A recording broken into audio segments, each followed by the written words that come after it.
ஆன்மீக பணிகளை வாழ்நாள் பணிகளாக கொண்ட சான்றோர்களின் தெய்வத்தமிழ் பேரவை, நாம் தமிழர் கட்சியினுடைய ஆன்மீக பிரிவான வீரத்தமிழர் முன்னணி ஆகிய அமைப்புகளின் சார்பாக இன்று திருச்செந்தூர் அருள்மிகு முருகன் திருக்கோயில் வந்து இந்து சமய அறநிலையத்துறை உதவி ஆணையர் அவர்களிடம் ஒரு வேண்டுகோள் விண்ணப்பம் கொடுத்திருக்கிறோம்.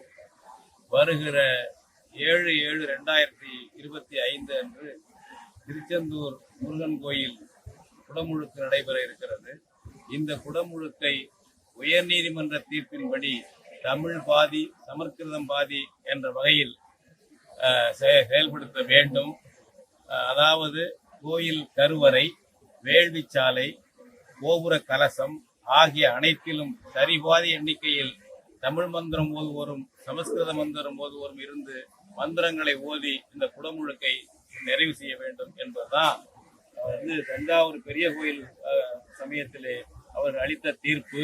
அந்த தீர்ப்பின்படி துரைசாமி அமர்வு, அதுக்கு பிறகு கரூர் பசுவதீஸ்வரர் கோயிலுக்காக ஐயா மூங்கிலடியார் போன்ற வழக்கில் அப்ப கிருபாகரன் புகழேந்தி நீதிபதிகள் வழங்கிய தீர்ப்பும் இதுதான். எனவே இந்த தீர்ப்பை செயல்படுத்த வேண்டும் என்று இந்து சமய அறநிலையத்துறைக்கு வேண்டுகோள் வைத்து ஏற்கனவே தமிழ்நாடு ஆணையர் அவர்களிடம் 10/12/2024 என்று மனு கொடுத்திருக்கிறோம். அது அடுத்ததாக இந்த குடமுழுக்கு நடைபெறக்கூடிய இடத்திலே திருச்செந்தூரிலே அருள்மிகு முருகன் திருக்கோயிலிலே பொறுப்பிலே இருக்கும் உதவி ஆணையரை சந்தித்து மனு கொடுக்க வேண்டும் என்று வந்தோம். உதவி ஆணையரும் இருந்து அந்த மனுவை பெற்றுக்கொண்டு நான் என்ன சட்டமோ என்ன தீர்ப்போ அதை செயல்படுத்துகிறேன் என்று வாக்குறுதி கொடுத்திருக்கிறார். முழுக்க அதை செய்ய வேண்டும், அவகாசம் இருக்கிறது என்ற முறையில் சொல்லியிருக்கிறோம். அடுத்ததாக நாளைக்கு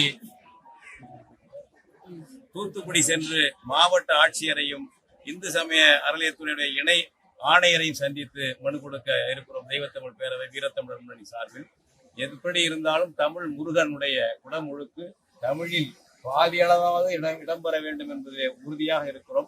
தொடர்ந்து இந்த முயற்சிகளை அற வழியில், ஆன்மீக வழியில் தொடர்ந்து அந்த தேதி வரை இந்த முயற்சிகளில் இருப்போம். மக்களிடமும் இந்த கருத்துக்களை சொல்வோம், ஊடகங்களிடமும் இந்த கருத்துக்களை சொல்வோம். அற வழியில் பல்வேறு வடிவங்களில் இந்த கோரிக்கையை வலியுறுத்துவோம். உலக அளவிலும் வலியுறுத்துவோம். உலக அளவில் இருக்கின்ற தமிழர்கள், இந்த திருமுருகனுடைய பக்தர்களாக இருப்பவர்கள், அவர்களும் உலக அளவில் வெளிநாடுகளில் இருப்பவர்கள் இந்த கோரிக்கையை வலியுறுத்த வேண்டும் என்று கேட்டுக்கொண்டிருக்கிறோம். பே. மணியரசன், ஒருங்கிணைப்பாளர், தெய்வத்தமிழ் பேரவை, வீரத்தமிழ் முன்னணி.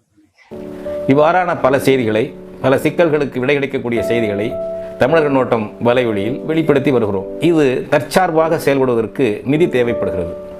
இந்த நிதியை நம்முடைய மக்களாகிய நீங்கள்தான், இளையோரும் பெரியோரும் நண்பர்களும் தோழர்களும் சான்றோரும், நீங்கள் உங்களால் இயன்ற அளவு என்ன இயலுமோ அந்த நிதியை வழங்குமாறு அன்போடும் உரிமையோடும் கேட்டுக்கொள்கிறேன்.